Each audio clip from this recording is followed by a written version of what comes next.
Magandang gabi po, Luzon, Visayas at Mindanao. Bukas si Pangulong Bongbong Marcos sa pagbibigay ng executive clemency sa Pinay death row convict sa Indonesia na si Mary Jane Veloso. Ligtas man sa parusang bitay, habang buhay pa rin kasi siyang makukulong pag-uwi ng Pilipinas matapos ang mahigit isang dekada. Giit naman ng Foreign Affairs at Justice Department, posibleng may mga ipataw na kondisyon ng Indonesia na kailangang sundin ng Pilipinas. At nakatutok si Ivan Mayrina.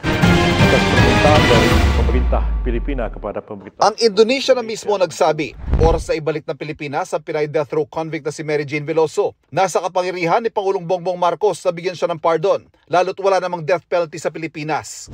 Kaya sa kanyang pagdalo sa groundbreaking na isang solar farm sa Nueva Ecija, ang tanong sa Pangulo, posible ba pagbibigay ng executive clemency kay Veloso? We will see. Hindi pa maliwanag kung ano ba talaga how this is the first time this has happened. So that everything is on the table.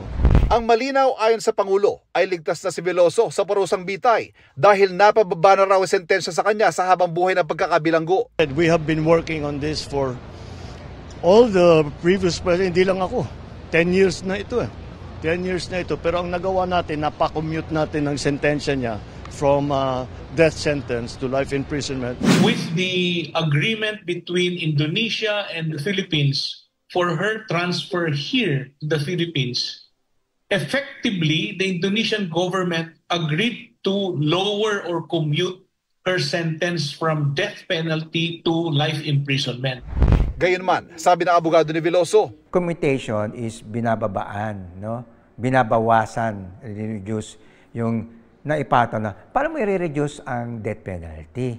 Isa ay kamatayan, isa ay kulong.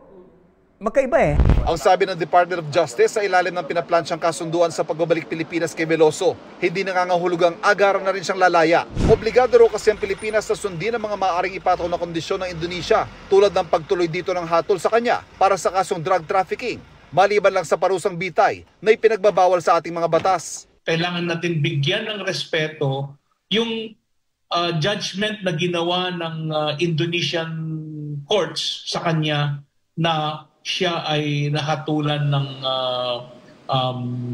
may pagkakasala talaga. Hindi natin pwedeng talikuran yun pagkadating dito automatically kailangan nating i-pardon siya or executive clemency.